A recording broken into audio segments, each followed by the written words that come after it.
Now we're going to talk. Well, first let me say that this is my opinion and my opinion alone, but I'm TstreeT Controversy. This is TstreeT Controversy Live, and I cover boxing. I consider myself to be a boxing expert, and I'm a boxing promoter. So what we're going to do is we're going to talk about Gabriel Rosado, Puerto Rican American of Philadelphia, taking on David Lemieux, Frenchman Canadian of Canada.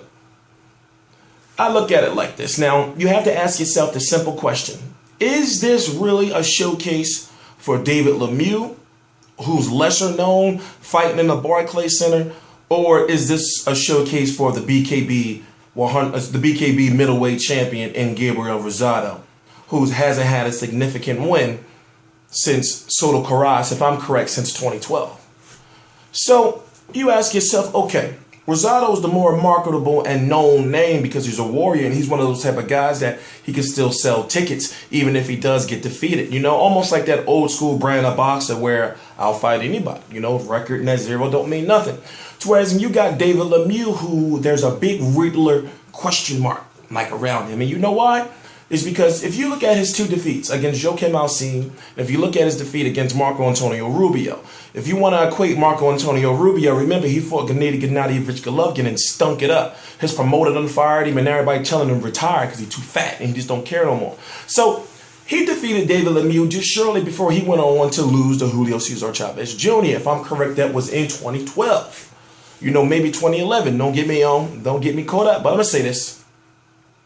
Lemieux is very dangerous. He's definitely dangerous. From rounds 1 to 5, he's extremely dangerous. Maybe 1 to 4. But then what I've noticed is when he does go past that mark, or if his opponent survived that early onslaught, they beat him bad. It's only 2 of them, Joaquim Alcine, but you had a guy like Joaquim Alcine. Look it up. Look up Lemieux versus Alcine, and you got a guy that's winding up on him. Wham, you know, like, and Lemieux looked earlier in the fight as if he was going to stop him, just like he did with Marco Antonio Rubio, until he punched himself out and gassed himself out. So now he's coming up against a guy who has heart, and we have to hope that Gabe Rosado's eye holds up. And I know he had some surgery that has scar tissue removed, and he's not with his trainer, Billy Briscoe, anymore, and he's mostly fighting out of off of the West Coast now, even though he's from Philly. But you can expect to have a lot of Philly people up there at the fight. I didn't honestly.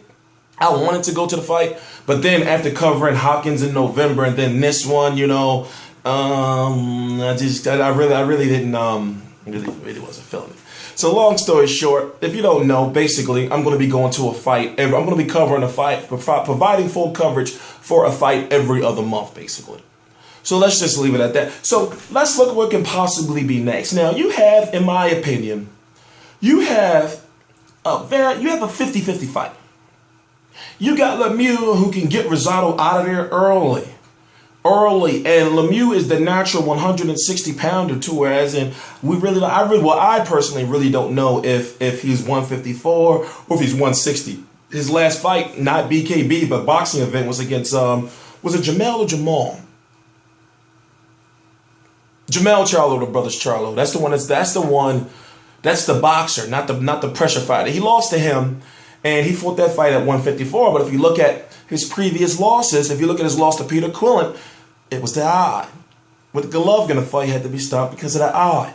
You know, so with this power puncher right here, of course, he's going to most likely be going for the eye. Now, I look at it like this. It's all about turning Lemieux and keeping the fight in the middle of the ring.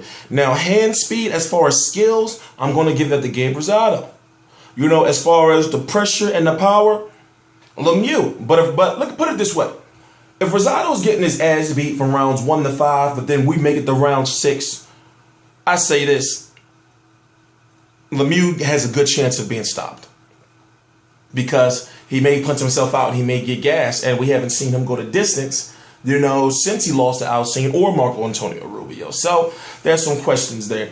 But as far as what's next, if you don't know, James, it was supposed to be Rosado versus James Kirkland, and then Canelo versus Clottey, which would have been crazy card. But the James Kirkland situation. He didn't sign a contract for whatever many reasons. The fight fell through. And then also Canelo got an ankle injury, and that's a fight that I really wanted to see, even though people say, why is he fighting Clottey? So what? I just want to see the man in action. For crying out loud, he would have been fighting 3 times this year, so you got to take that into account. But as far as what's next, depending on who wins, Gabriel Rosado, we don't know if he's going to campaign at 154 or 160 again. But if it's at 160, he can put his name right in the boat with Matvey Korobov, Andy Lee, Billy Joe Saunders. Dead serious. So as far as going after Golovkin titles or that Miguel Cotto title, nah, a Miguel Cotto fight could be big. If Miguel Cotto wants to come, if Miguel Cotto wants to have if Miguel Cotto works something out where he has a voluntary, and he has a voluntary before he has to defend against Golovkin. So let's say if he makes that voluntary in like March against Rosado, big Puerto Rican fight, he can have that in Madison Square Garden. But then guess what? That cancels the Cinco de Mayo, and he's not going to fight another 3 months, later to fight on Puerto Rican Day weekend, basically, in Madison Square Garden. So basically, you can scratch him out. And then we know that Rosado already lost to Golovkin, so, you can scratch that out. But also, you have to look at, what if Lemieux wins? I'm sure Golovkin would definitely fight him. That's something you have to think about. I'm sure Golovkin would definitely fight him. I'm sure that's a fight that can be made, if the Martin Murray situation turns out and Golovkin wins. And Martin Murray is still a very dangerous fighter. Also, you have to look at David Lemieux versus a James Kirkland. See, you have to think. Depending on how he defeats, or if he defeats Gabe Rosado, is going to depend on whether he's feared or not, or whether people are like, oh shit, he's really no joke. So now he's technically on this big stage, on HBO, ending the year where boxing fans have been really, really hungry for big, tough, competitive fights. If he performs, he can shoot right up there to the stratosphere of getting fights with, maybe a Cotto. I'm not saying he will. I'm just saying his name will start meaning more than it does now. Especially him being a Frenchman-Canadian coming down here. And if he beats up on an American in Barclays, they can start establishing him in the Barclays Center. That's how they've been working on it. I'm TstreeT Controversy. This is TstreeT Controversy Live. I'm not going to sit up here and just be ranting and rambling and all that.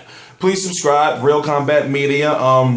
Every single video I do, right down below. You got boxing articles, mixed martial arts, jiu-jitsu. And more importantly, you got inside boxing information. Please subscribe. TstreeT Controversy, TstreeT Controversy Live.